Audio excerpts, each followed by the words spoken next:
What's up, people? How you doing? Welcome. Greetings. Welcome back to Blackbird News, where everything is connected. And we're the home of the Death Star Mike. We're live on YouTube, Rumble, and on X. What's up, Victory Jen? Reposting the stream on X. Thank you. Thank you. All right. Well, let's get into it. That's right. The bare necessities. That's exactly right. Kameshwari Kate is in the mix. Bella is in the mix. John, Creative, William, what's up? And some folks over on X watching, so thank you for being here. We're going to go through a couple of headlines, news stories, interesting news stories. I don't know. I think they're interesting. That's why I'm covering them. The U.S. just launched a major airstrike on Somalia again. This is the 55th separate U.S. bombing campaign on Somalia this year. All right. Peacetime, peace president, and all that kind of stuff. Mr.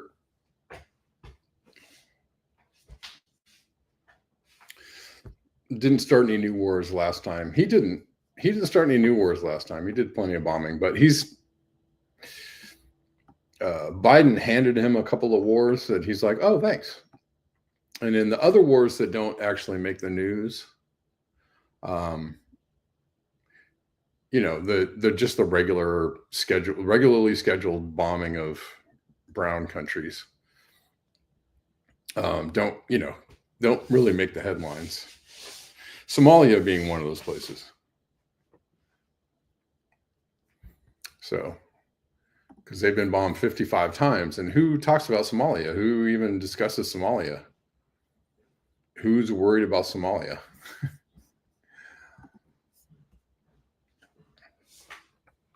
We got to put the clamps on TikTok because the kids are talking about Somalia again. No, they're not talking about Somalia. But I suppose they should be.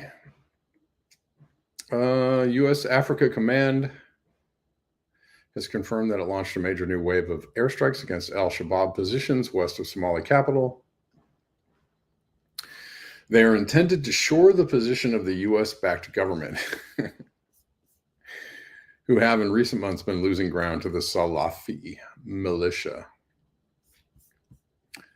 They don't want the people of Somalia or some opposition party to actually take control or have a say, or for them to have agency over their own country. They have a U.S.-backed regime, and they were going to back it with some bombs.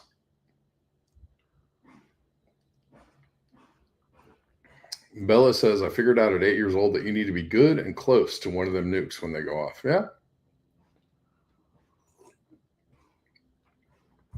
Yeah, probably being far away is not a place you want to be.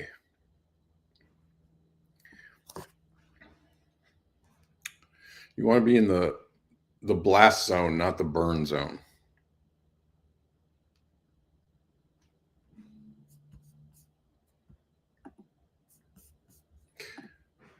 I think, probably. As gruesome as that sounds.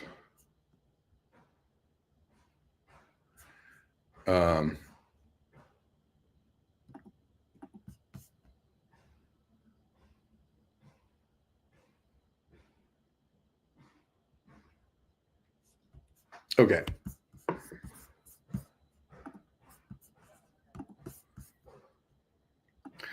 Thomas Massey apparently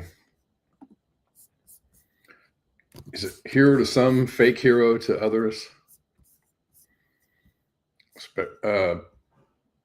Supposedly introducing a bill that would let people sue pharma for COVID vaccine injuries. And this is something I think people would support, right? In general, this is from July. And why? Why do federal liability protections currently prevent people from suing COVID-19 vaccine makers? Why is that? Is it because it was experimental? Is it because it wasn't tested very well? Is it because it was an emergency and we had to just shoot this out there and shoot it into people? So they shouldn't be held liable. They shouldn't, actually make their products safe or anything. That doesn't really make a lot of sense. Right? If there's an emergency, let's say there's some kind of natural disaster and you're shipping in, bottles of water to people or food. Well, if that food is contaminated or the water is contaminated or the food isn't healthy, well, how is that helpful? It's not helpful. That would actually be criminal, right? You don't want to give people poison food in an emergency. Well, same goes for shooting people with poisoned drugs or things that, may or may not have some side effects.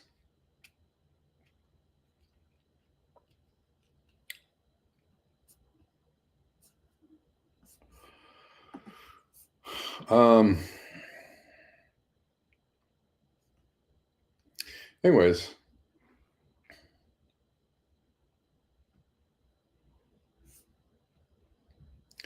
it's been a long-standing discussion about, the vaccines, COVID-19 vaccines, their safety profiles, their safety testing. It's been lots of whistleblowers. It's been lots of admissions, um, unwitting admissions by, you know, so many of the people in the industry saying that they weren't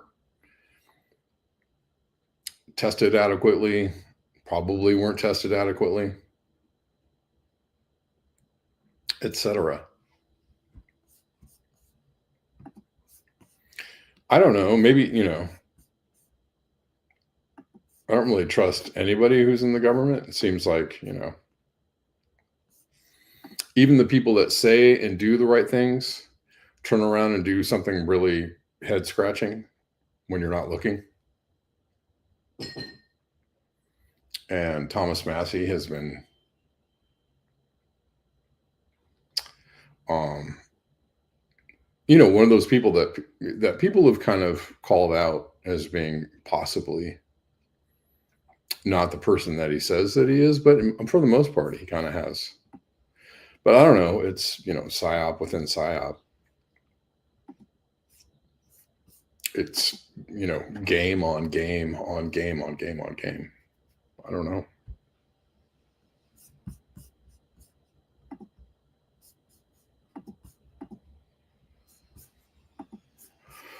But this is something also that I think that people wanted to see happen under RFK Jr.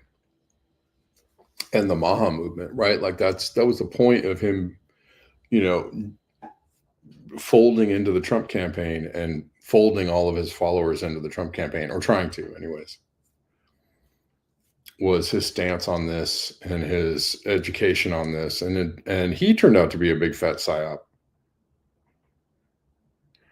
I'm sure that he did.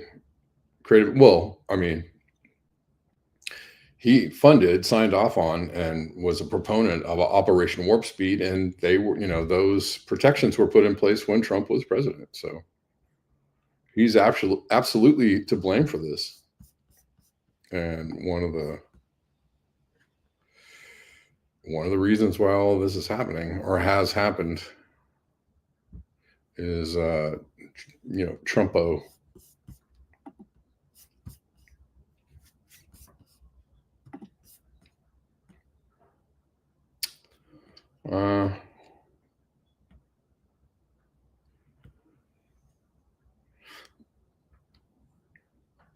But it looked well, he signed off on this, but this coverage, this immunity goes actually farther back than they're saying.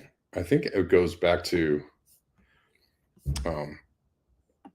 like Reagan, and even Donald Rumsfeld, I think, was instrumental in getting some protections. I feel like the vaccine immunity thing went back to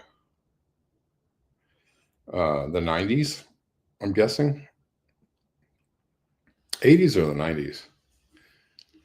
But they're saying in 2005 that the PrEP Act, which was part of the defense spending bill in 2005 under W, who passed so many things that were terrible for people. W was very instrumental in pretty much cementing a lot of the nonsense that we're seeing right now.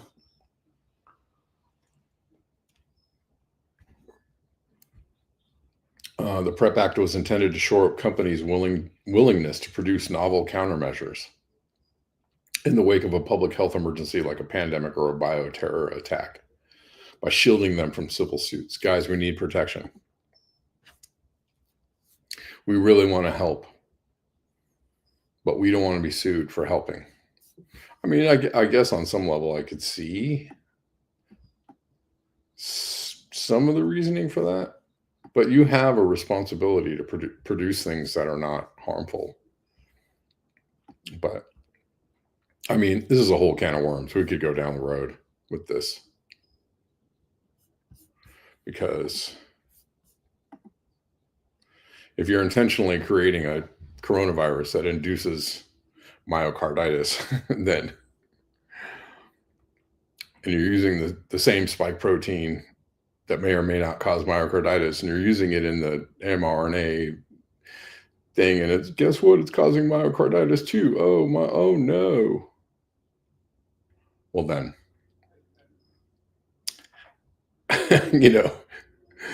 maybe it's intentional, huh? I don't know. Rumsfeld served as the chief executive officer, yes, of GD Searle, worldwide pharmaceutical company from 77 to 85. Yes. I feel like Rumsfeld, he also was behind aspartame, I want to say. One of those sweeteners that was on the market, and he made a ton of money, and there was some kind of, he sought and received some kind of pass for that drug, and he made a lot of money. Or not drug, that food additive, sweetener, whatever it is. I think that's the story.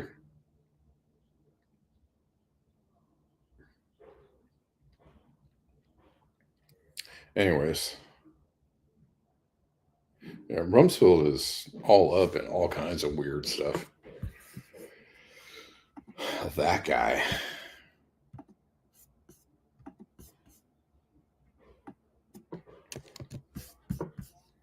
We're always kind of talking about nuclear power in one way or another. We were talking about it the other day. Here's a story. Florida nuclear plant workers were too afraid to report safety concerns, records show. A culture of fear has persisted at a Florida nuclear power plant owned and operated by the state's largest utility, according to a federal inspection report completed last fall.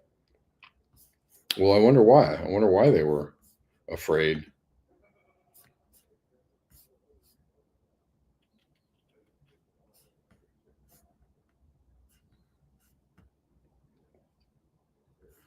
Yep. Yep. That's the story about it. Yep.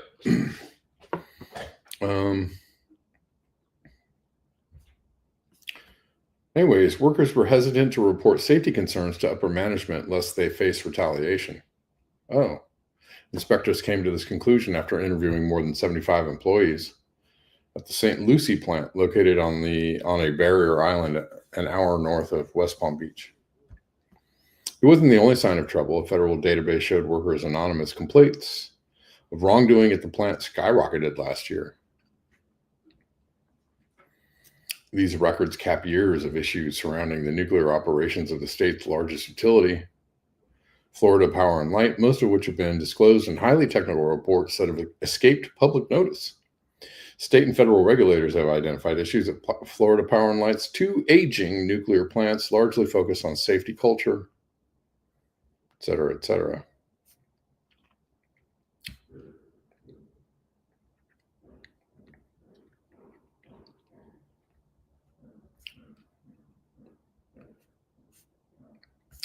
Oh, I wonder why they're scared to report this stuff.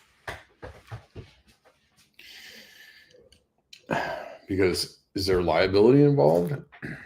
People find out about this, or people rightly scared about nuclear power and aging power plants and radiation and contamination and long-term health effects and cancer, etc. I don't know.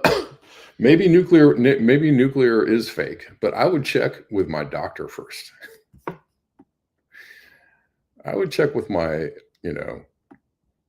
I would checking on my friends and family who lived around 3 Mile Island in the 80s and the 90s and see how many of them developed cancer over the decades. Yeah. I would be very, sure, maybe, but I would be very hesitant and skeptical to just run full steam with that. Nuclear is fine.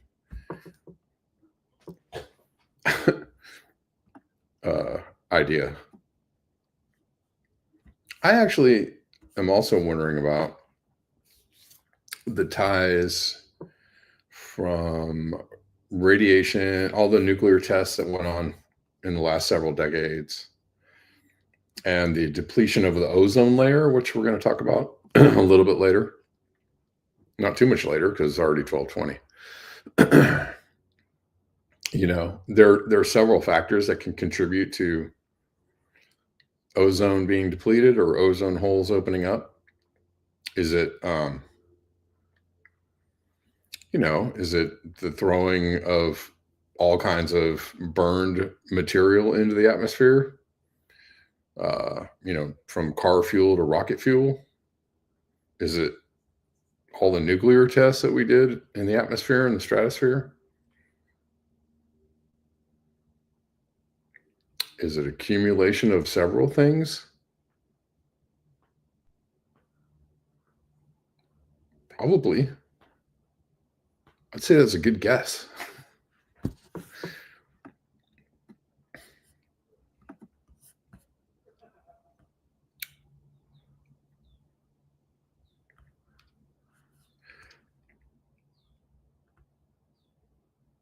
Inspectors found 2 mechanical issues at St. Lucie that they said had been left unaddressed by plant management for years.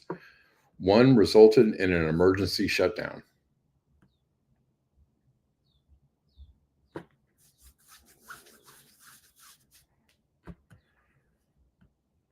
But all the tech guys are buying up all the old nuclear plants and restarting them and going to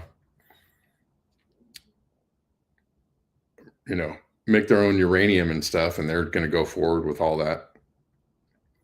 Probably while the Trump administration guts oversight of nuclear safety procedures. But sure, go forward with the whole nuclear is a fake idea, or nuclear power in nuclear isn't like that big of a deal idea. Go, just run forward with that. It's fine. While the unregulated expansion of nuclear power goes forth. Do you think those two things might go hand in hand?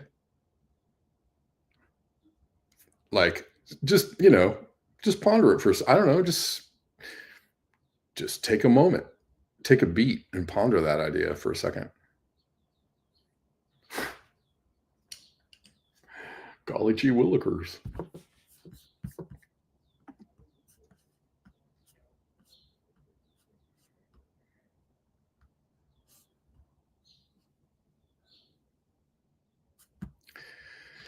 Anyways, this article is very scary. I'm not going to read any more of it because it's frightening to me. Yeah.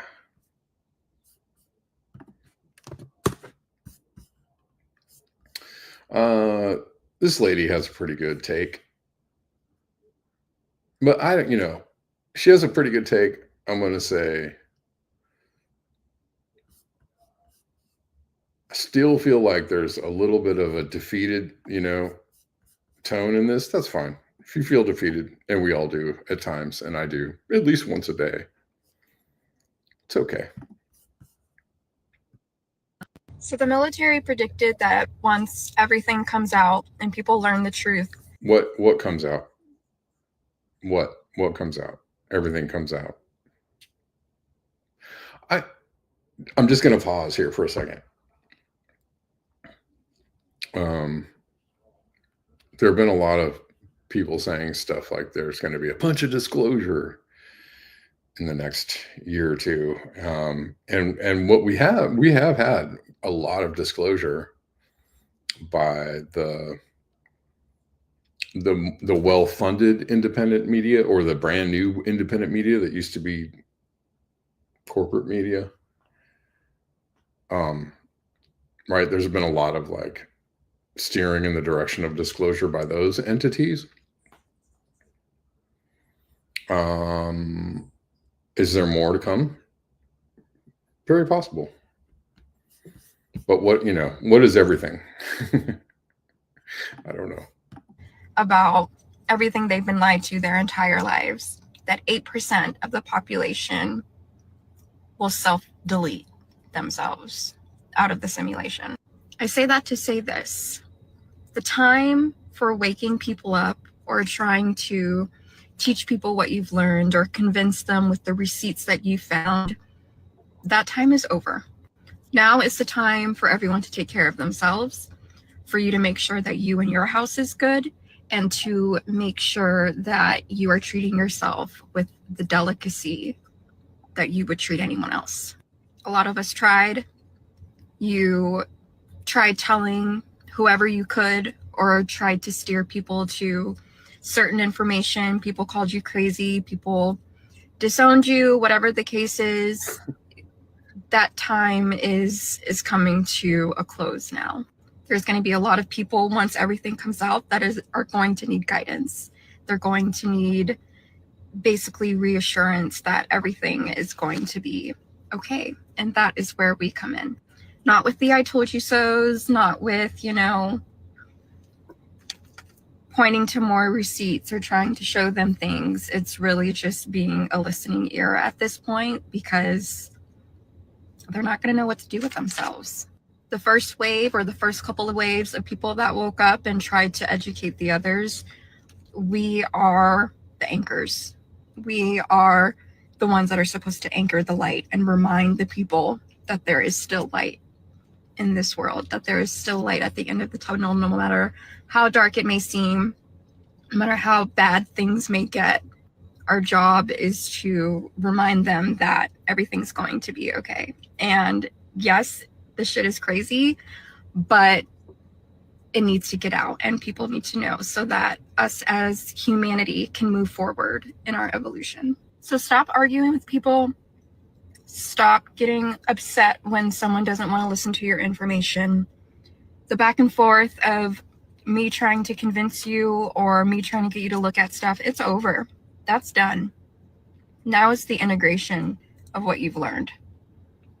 So the people who are going to be late to the party are just going to have to be late, and it is part of their destiny to learn whatever way that they do learn. I feel like, this is a message that, people understand. Some people understand, some people have already come to that realization that she just had, a few years ago. But it's good to come to that realization whenever you get there. This is funny. I saw a lot of people saying Mark Maron is just old and he's a hater. I don't know. I think Mark Maron's pretty funny. He's talking about Theo Von, and a lot of people point to the fact that Theo Von is very sus as a person and a podcaster, and that maybe he's not, you have people that suddenly become extremely popular, and then people wonder, oh, maybe he really is just a really great personality and a great truth teller, or maybe not. But I just thought this was funny. That's all. I just thought it was a funny bit. I think if Hitler were alive today, he'd probably appear on Theo Von's podcast. And Theo would be like, "See, y'all did a lot of meth, right? I mean, all the Nazis were all fucked up on meth, right, Hitler? That shit'll make you crazy, dog. I did some meth once. I was up for 3 days, and then I ate a live bird. No shit, Hitler, a live bird, bro. Hey, Hitler, you probably didn't even hate the Jews. That was just the meth making you crazy, dog. Hey, Hitler.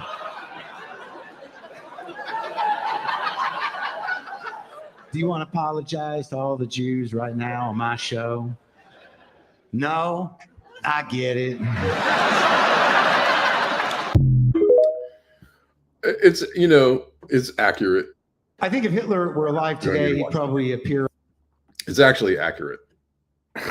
So I don't know. There were a lot of people that were mad about this skit. It's accurate. It's true. And you have like other, the Nelk boys, Nelk brothers or whatever, interviewing Netanyahu. And they got a lot of heat. Because people were basically like, you're interviewing Hitler, dude. Like, guys, you're interviewing Hitler, guys. Like, what are you doing? You guys are platform, and they were like, well, you know, we like to let anybody come and promote their project or whatever. They're like, projects. Anyways, very, very interesting. Very interesting.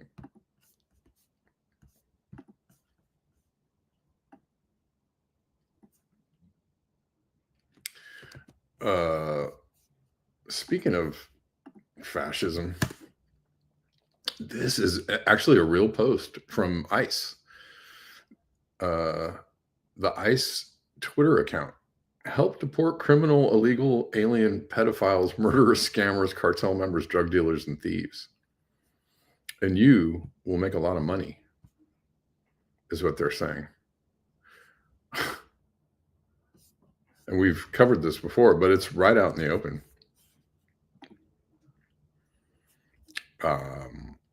That they're offering people like a lot of money. $50,000 signing bonus. $60,000 in forgiven student debt. Not to mention whatever the base pay is, which I think is a lot. Plus you're getting a bonus. Twitter needs to be shut down. I don't disagree with you on that, Bella. I don't think, though, that there are many. I don't disagree with you on that. I just wonder about, I'd like to know if there's an alternative that isn't co-opted somehow or regulated somehow. It just seems like all of them end up being co-opted and regulated. So, it's a conundrum. I would love to leave Twitter. It just seems to be like a place where a lot of people congregate and talk about things. And so it's a really good source of like, not just news, but not just news, but like a lot of different views on things. And so,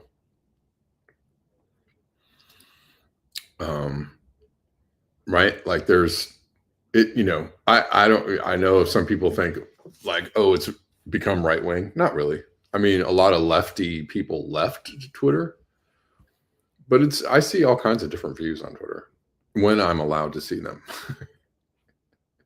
It is for real, Kate. This is actually a real like ad from ICE.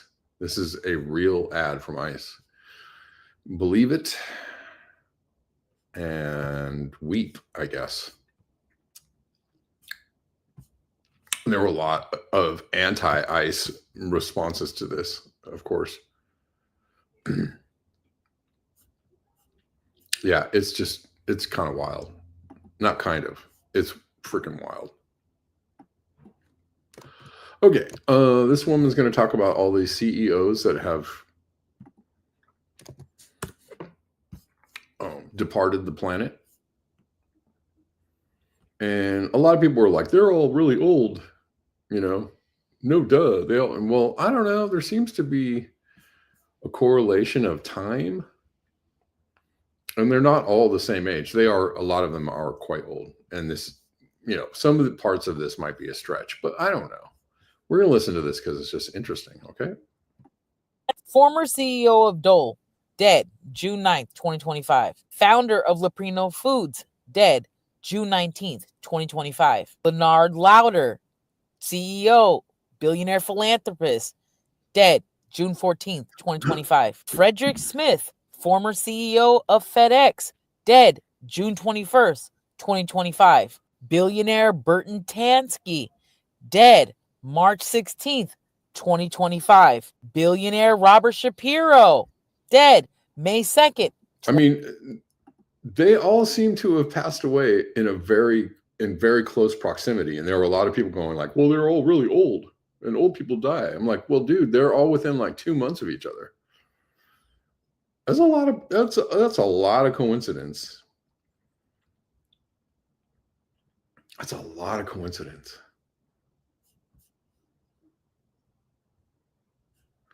A woman in a lineup at farmers market is always talking about those famous who are no longer with us.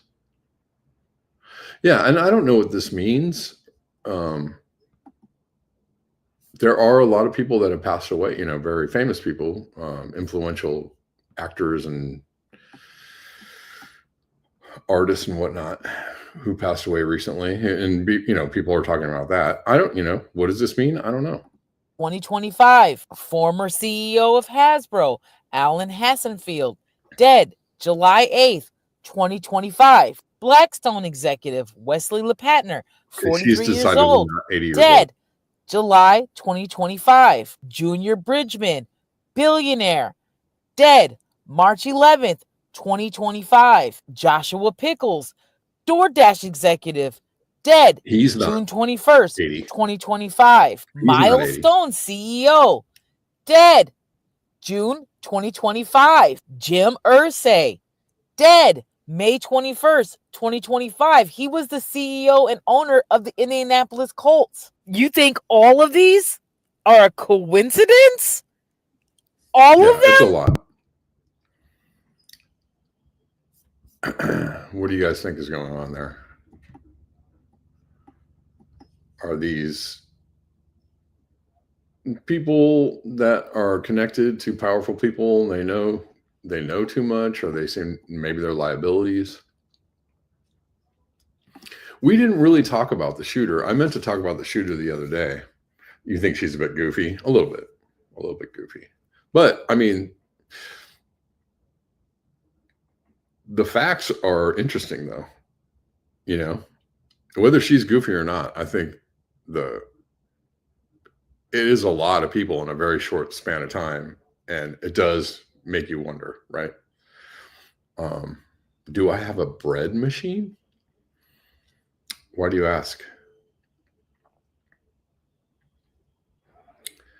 Or is that, am I not getting it? Do I have a bread machine? I don't know.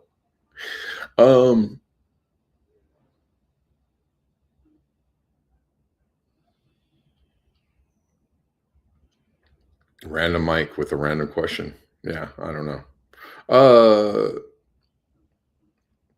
So we never really talked about the shooter who shot the CEO who was connected to Blackstone,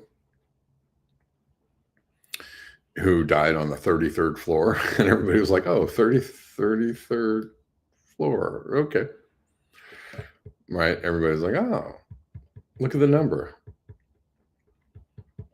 And I don't know.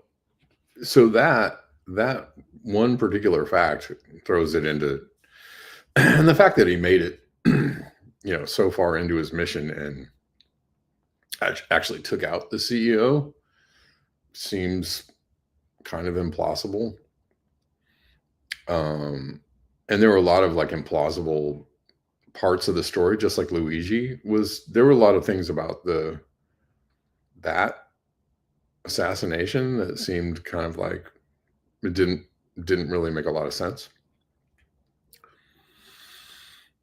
So, is it an MK Ultra kind of thing? Is it a thing to get people, like, again, whipped up over stuff? Did she really pass away? Did the CEO that Luigi took out, did he really pass away? I don't know. All these, you can go down the rabbit hole with the questions. But let's look just a little bit at this particular story.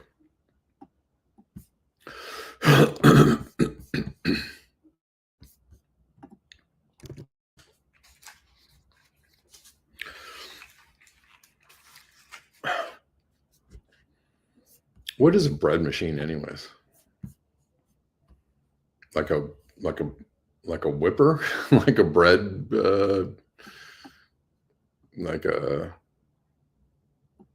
anyways, whatever. Another CEO shot dead. CEO of Bright, a subsidiary of Blackstone, was shot and killed, and the media barely whispers. Ever wonder why? And they didn't really, this wasn't a loud story. So there is some truth to that.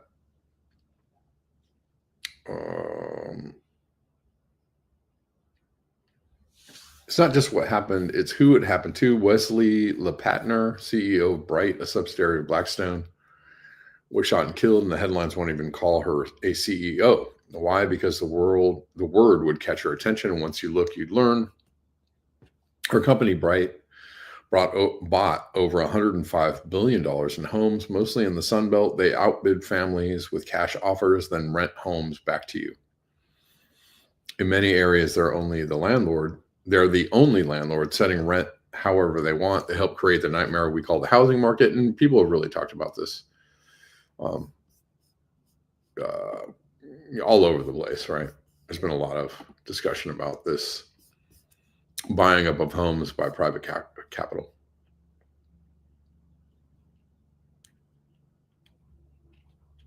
It kneads and bakes the bread automatically. Nice. Sweet. Okay.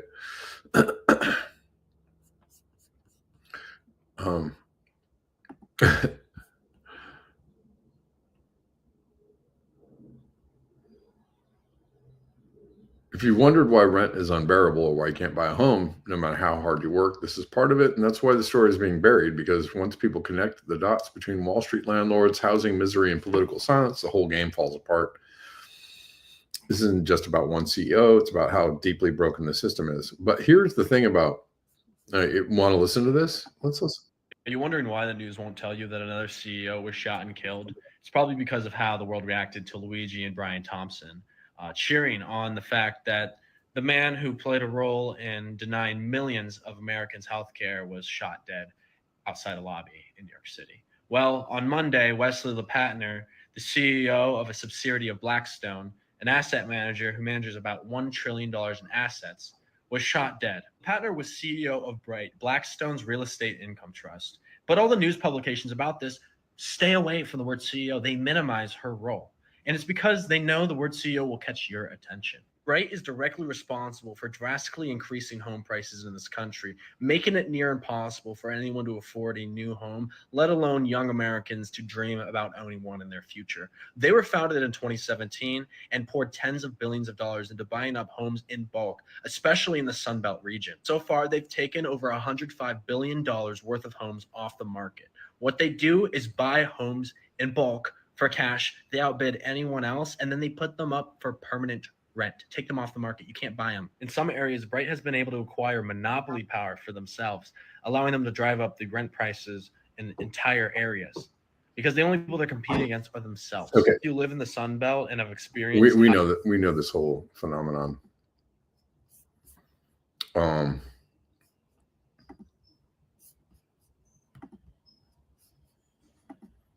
And it's a frustrating one for a lot of people. A lot of people are aware of what's going on. A lot of people feel powerless to fight it, combat it. And that, it's the other weird thing about these stories of people going out and, taking out these CEOs as if this is the answer, when, I know that people feel powerless, but, organizing, fighting back, a group of people organized against stuff like this can also draw a lot of attention to the problem, right? Can also put pressure on maybe the government to, put some restrictions on this kind of stuff, or pass some laws in our favor. Or I know. You're like, dude, are you stupid? No, you can never do that. I know. The thing is that you can do that. If you put enough pressure on, these people fold like freaking tacos. They do. They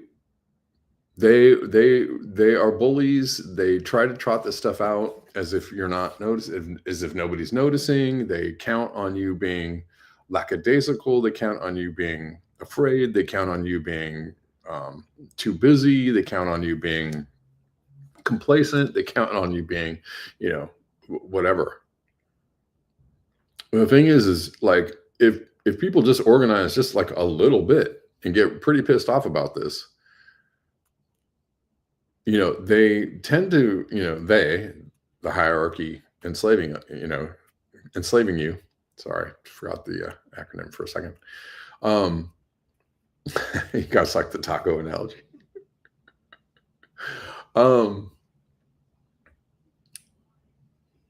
The thing is that they tend to take notice. Like we are the focus group, right? We are one big focus group.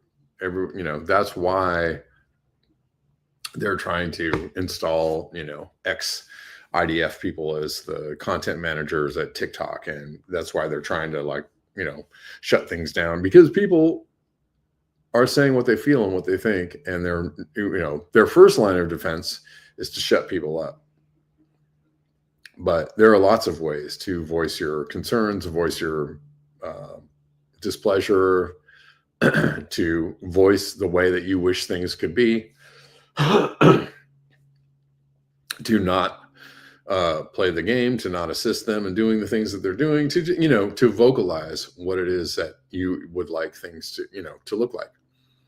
And the louder we get and the more organized we are around that kind of stuff, the more they go, oh, I see that everybody is paying attention to this thing. And we're going to have to, backtrack and come around another way.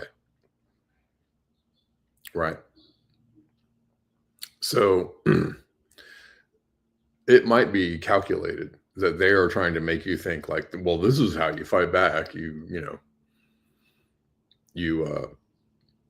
grab an AR and go nuts, or you hit your stealth mission level, right? Instead of like simply saying, instead of people just going, you know what, we should all like organize around this idea and loudly voice our displeasure around this. Excuse me. Yeah, I don't. What's up, Timothy? How you doing?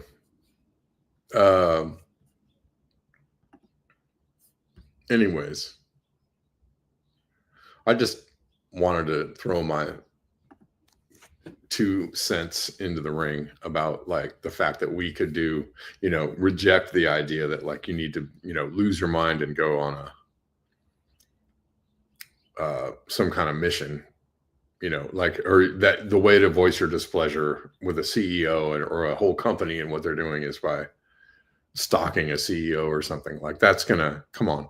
I mean, it sounds like a failed Unabomber copy attempt, right? Oh, let's take these guys. These guys are the real problem, and we're gonna take them out. No, because you're just taking out a cog in the system that they're gonna just replace. But there was evidence that Luigi's actions led to people being somewhat afraid to deny people's claims. And this shows you that like, you have some effect. You have some effect. I would say that's the wrong way to do it.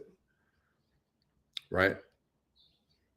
How about if you know somebody that works in this industry, you tell them, what a piece of shit you think anybody, this whole industry is, and that even if you're just a well-meaning cog in the machine, that maybe you're part of the wrong industry, that maybe you're contributing to the misery of millions. Maybe you should reconsider your employment, or maybe you should, if you don't think you can be a voice of reason, maybe you should do something else. Maybe you should fight against this thing that you're actually helping by taking a paycheck from it. Kind of like ICE. Oh, I wonder. People should do that too. But, there's just lots of different ways to go about it. I think the phenomenon and I think it's a, I'm not going to call it fake, but I think it's a generated phenomenon of people going out and, stalking these CEOs and hunting them down. I mean, I think it smacks of something more nefarious. Anyways, y'all can do better. We can do better than losing our minds. There are much more, I don't know, logical ways to go about this. And I don't recommend going that direction, my friends. Let's see. We're getting late in the show. Guys, if you, oh man, there's so much to cover. If you support the show, if you like the show, coming to you for free, $9.99 Monday through Friday. Oh, by the way, Kate, thanks for supporting me on Friday. I forgot to thank you for that. But Kate hit me up on, was it Buy Me a Coffee? I think, or Ko-Fi, one of those. Ko-Fi. Thanks, Kate.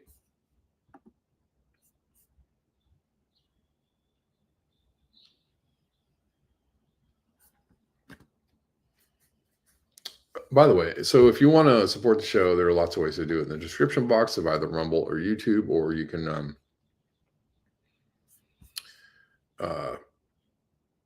there's a link tree on X with all the usual venues of support there: Venmo, PayPal, Cash App, Zelle, Buy Me a Coffee, Ko-Fi.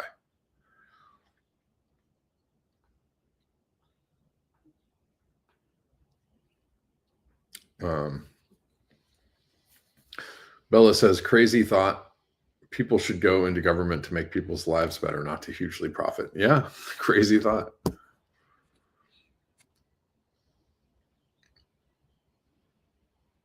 Well, the problem right now,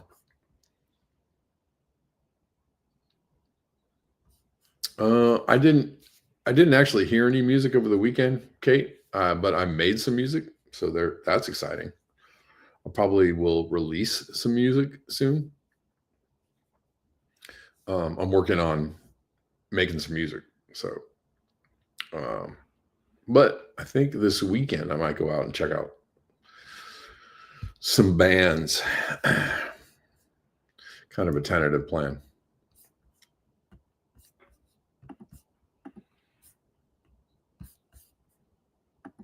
Oh, yeah. So here's Catherine Austin Fitz telling you about what Trump is doing, and he is doing it. This is happening. If you're not paying attention, what's happening is they are installing the Panopticon is being installed via AI, and Peter Thiel and Elon Musk and all these like companies that are supposedly separate, but they're all actually just one big company, which is all these different AIs are not different. They're all the same. They're all, fronted by the CIA, funded, put forth, and they all are, it's all the same stuff, basically. So Elon Musk, Peter Thiel, Mark Andreessen, all these guys that are Larry Ellison, Sam Altman. It's all the same. It's all the same thing. They're just different. They're trying to make it seem like they're competing for country, whatever.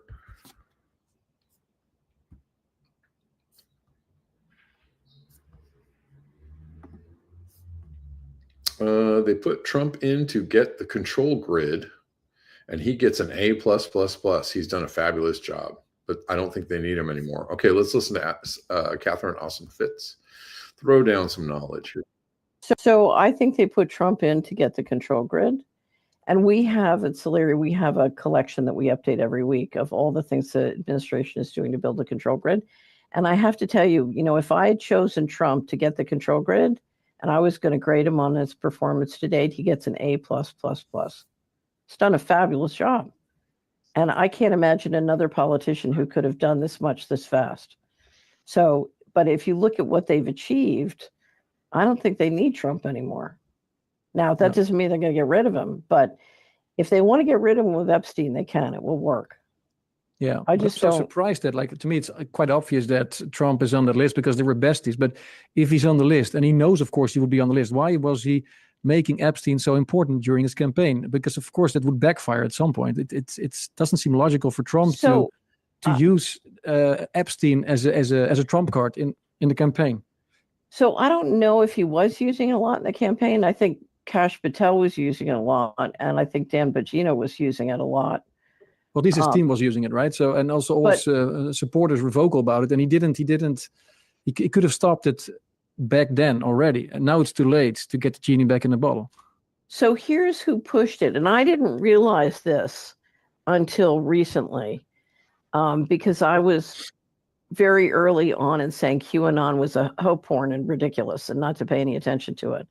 But what I didn't understand was QAnon made a very big deal about Epstein and pedophilia and Trump secretly cleaning it all up.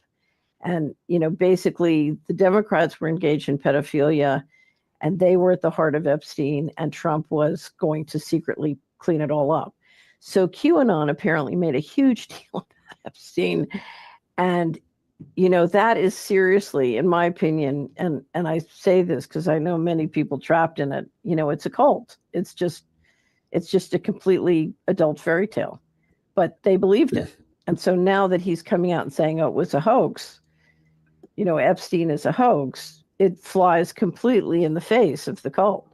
So now we've got a really big problem. And I don't know why he didn't put it back in the box. I don't know why. Yeah, and it's too late now, I think, especially since Musk is saying he's on the list. To me, it all seems like a trick to, in the end, get rid of Trump and then continue with Vance, who is already part of the Palantir and Peter Thiel gang anyway. Yep. Yeah, that's a good call. And I think that Sushi Gang, who called you names? Who called you names? I mean, good call. Yeah, he's,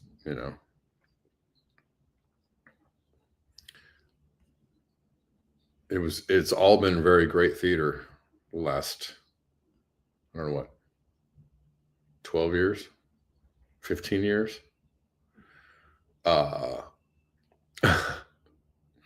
But it is interesting that Elon Musk came out and said he was on the list. To what end, right? Like that is, if you want something, I mean, that's about as visible as you can get. And now they have to play this whole game of trying to avoid,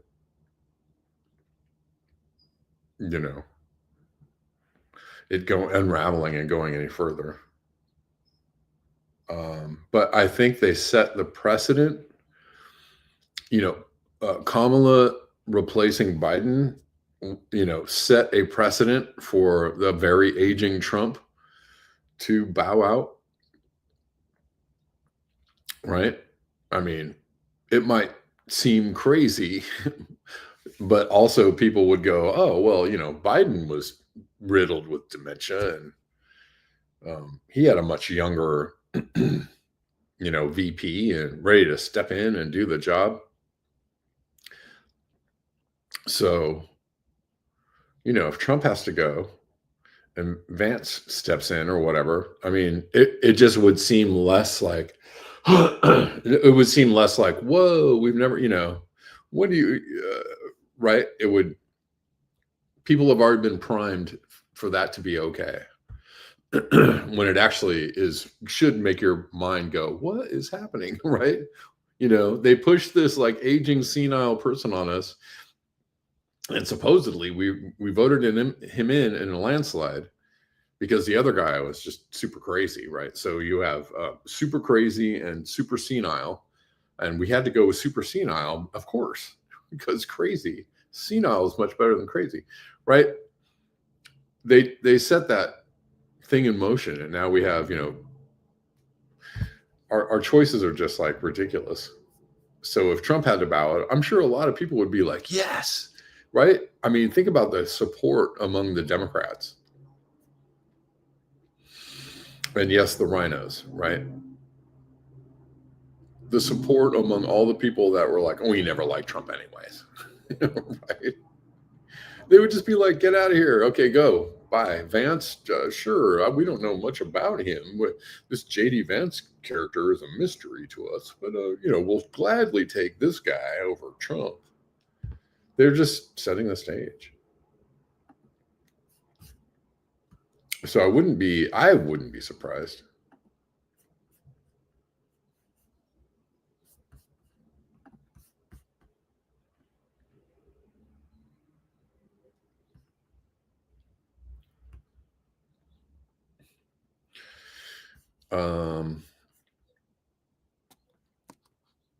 Partisanship is a psyop. The whole thing is empty. Yeah. I mean, I'm still seeing people say like, well, the Democrats got to come in and clean this up. I'm like, what? What are you talking about? The Democrats are the ones that sold us into this every time. Since at least Clinton, but people would go even farther back to Carter and LBJ.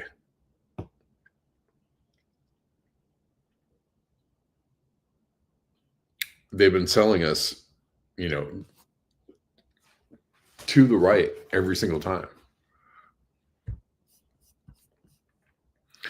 And I don't know how long it's going to take for the rank and file, like Democratic voter to realize like, well, this is a dead end, unless we really vet our candidates better, right? But I don't know how that's going to happen. It doesn't seem that people really care that much. Let's see. Trying to cover most of what I want. I'll have to bring back a few things. Actually, guys, it's the end of the show. I'm going to have to bring back some other things tomorrow. It's at the end of the road, and I've got like a lot of other things to talk about. Okay, last thing, I'll play one more.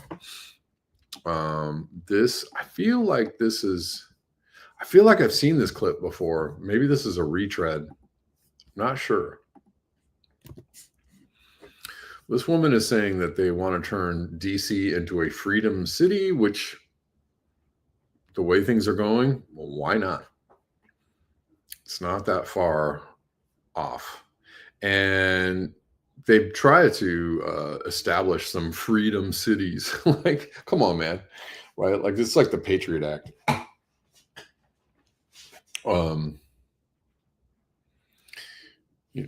They name things, whatever it is they're naming these days, bills or acts, or they're the opposite of what the name implies, right? Freedom cities implies that it is a lockdown situation, right?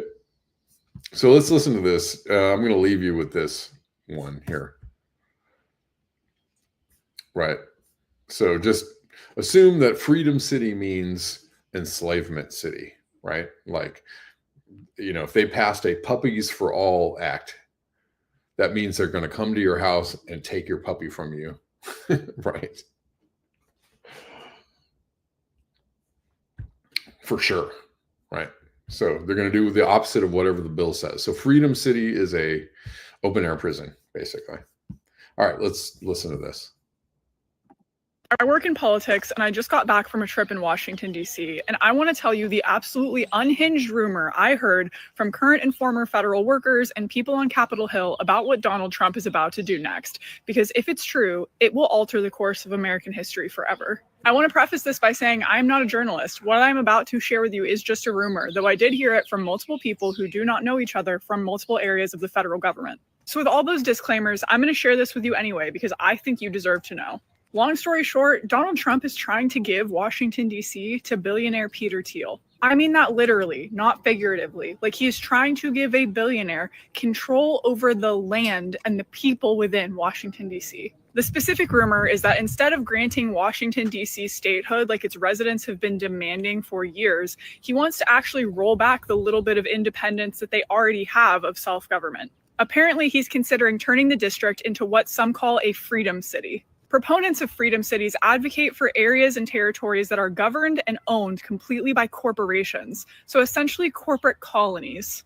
So there's no federal government oversight, there's no state government oversight. Essentially, these freedom cities are ruled by CEO kings. So from what I'm hearing, the Trump administration is exploring abusing DC's existing status as a district to make it the first freedom city and give it to his billionaire buddy, Peter Thiel. This is a disaster for reasons I shouldn't have to elaborate on. Obviously, that would set an incredibly dangerous precedent. It's hugely symbolic to give the area where the federal government runs to a billionaire. We're really talking about a new era of colonization rooted in techno-fascism. And while this particular rumor is new, Trump's association with people who lobby for the creation of freedom cities is well known, and they were at his inauguration. I know it sounds far-fetched, but we really should start fighting against this now before it becomes a reality. Okay. Maybe it's because I've heard other people say some kind of stuff like that, like they're wanting to do something with the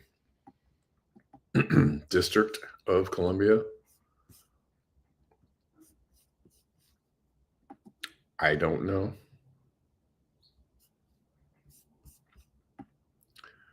Sounds frightening, but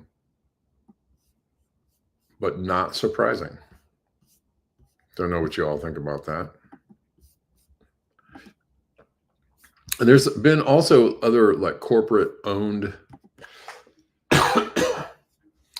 corporate run cities. Like I feel like Ryan Christian has done some work on that. Is it Costa Rica or Honduras? One of the Central American countries where they have tried to establish like these regions that are supposed to be autonomous, but owned by literally owned by a corporation. I don't know if you want to. Maybe I'll dig up a story on that for you guys. But Ryan Christian has done quite a few videos on that. It's the only other place that I've heard people really discuss it. I haven't really heard anyone else talk about these corporate entities, that are trying to take hold in places that are not very, don't have a lot of, the same kind of infrastructure that we do, right? And who was it? I'm blanking on his name right now, but